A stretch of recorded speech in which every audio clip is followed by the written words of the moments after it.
இந்த வீடியோ பார்க்குற எல்லாருக்கும் வணக்கம். நம்ம இன்னைக்கு என்ன செய்ய போறோம்? அன்னைக்கு ஸ்கூல் திறந்தாச்சு. லஞ்ச் பாக்ஸ் தான். லஞ்சுக்கு என்ன கட்டணும் எல்லாத்துக்கும் ஒரு இதா இருக்கும். கால நேரத்தில் வந்த அன்னைக்கு அது ஒரு பெரிய டென்ஷனா இருக்கும். இந்த லஞ்ச் பாக்ஸ் ரெசிபி தான் பார்க்க போறோம். இன்னைக்கு லஞ்ச் பாக்ஸ் ரெசிபியில வந்து நம்ம உருளைக்கிழங்கு சாதத்தை வந்து குழந்தைங்களுக்கு பிடிச்ச மாதிரி நல்ல டொமேட்டோ சாஸ் இந்த மாதிரி இதெல்லாம் சேர்த்து நல்ல ஃப்ரைட் ரைஸ் ஒரு டேஸ்ட்ல உருளைக்கிழங்கு சாதம் வந்து எப்படி செய்யலாங்கிறத வாங்க பார்ப்போம். நான் வந்து உருளைக்கிழங்கு சாதம் தாளிக்கிறதுக்கு நான் வந்து சாதம் வந்து தனியாவே வடிச்சு வச்சுட்டேன். உப்பு போட்டு வடிச்சு வச்சு நல்லா உதிரியா வடிச்சு வச்சுக்கோங்க. அதுக்கப்புறம் நம்ம வந்து எண்ணெயை ஊற்றி தாளிக்கிறத பார்ப்போம். இப்போ வந்து ஒரு 4 ஸ்பூன் கிட்ட எண்ணெய் விட்டுருக்கேன். இதில் கடுகு உளுத்தம்பருப்பு சேர்க்குறேன்.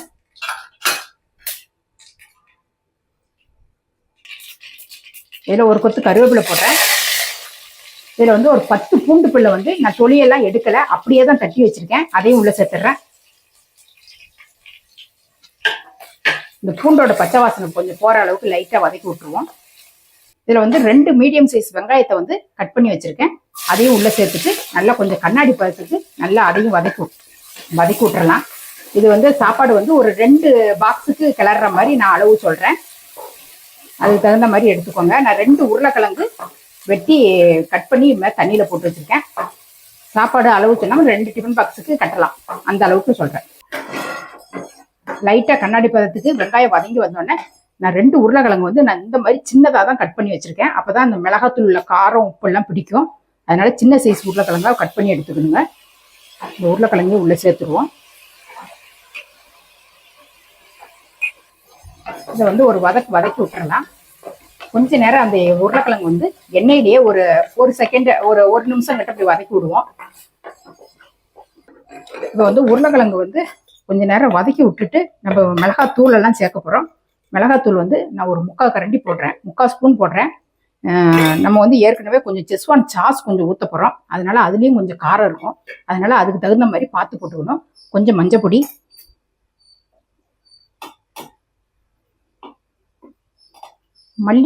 மல்லிப்பொடி வந்து ஒரு 1/2 டீஸ்பூன் கிட்ட போட்டுட்டு இதுக்கு தகுந்த உப்பையும் உள்ள சேர்த்துருவோம். நம்ம ஏற்கனவே சாதத்துக்கு உப்பு போட்டு வடிச்சிருக்கோம். இந்த கிரேவிக்கு மட்டும்தான் உப்பு.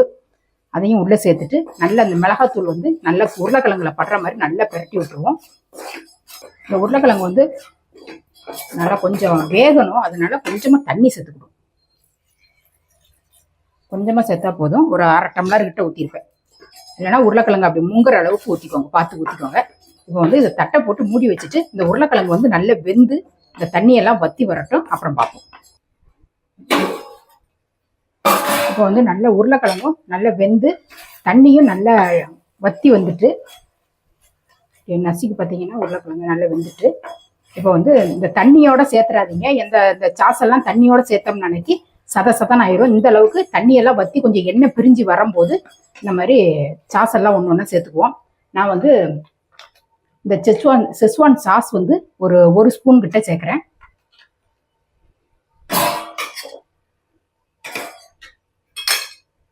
இந்த டொமேட்டோ சாஸ் வந்து கொஞ்சம் நல்ல ஸ்வீட்டும் நல்ல இனிப்பாகவும் இருக்கும், கொஞ்சம் புளிப்பாகவும் இருக்கும்.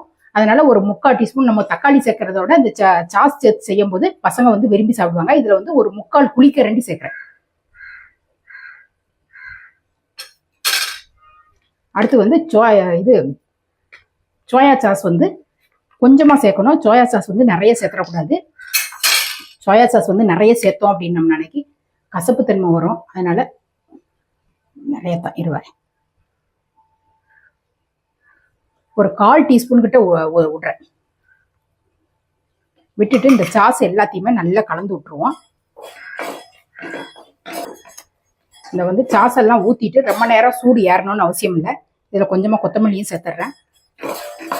சேர்த்துட்டு இதில் வந்து கொஞ்சோண்டு கஸ்தூரி மெத்தி வச்சுருக்கேன். ஒரு 1/2 டீஸ்பூன் கிட்ட இருக்கும். கஸ்தூரி மெத்தியை வந்து லேசாக அப்படி கசக்கிட்டு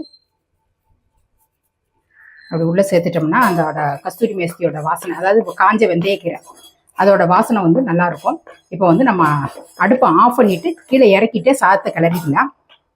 வந்து நான் சாதம் வந்து கொஞ்சம் ஆற வச்சிருக்கேன். அதில் கொஞ்சோண்டு 1 ஸ்பூன் கிட்ட எண்ணெய் சேர்த்துட்டு நல்லா ஆற வச்சிருக்கேன். உதிரியா நம்ம சாப்பாட்டு புழுங்கல் அரிசி தான் வச்சிருக்கேன். நீங்க பாஸ்மதி ரைஸ்ல செய்யணும்னா கூட அந்த அரிசியும் போட்டு செஞ்சுக்கலாம்.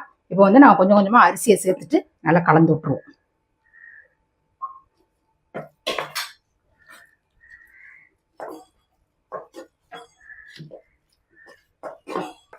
இப்போ வந்து இந்த சாப்பாடு வந்து நல்லா கிளறியாச்சு.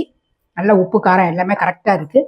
நல்லா அந்த சாஸோட இனிப்பு புளிப்பு இதோட டேஸ்ட் ரொம்ப நல்லா இருக்குது. இந்த மாதிரி லஞ்ச் பாக்ஸுக்கு வந்து உங்கள் வீட்டு பசங்களுக்கும் செஞ்சு கொடுத்து பார்த்துட்டு எப்படி இருந்ததுங்கிறத கமெண்ட்ல சொல்லுங்கள். இதே மாதிரி அடுத்த ஒரு சூப்பரான ஒரு வீடியோவில் நான் உங்களை சந்திக்கிறேன். நன்றி, வணக்கம்.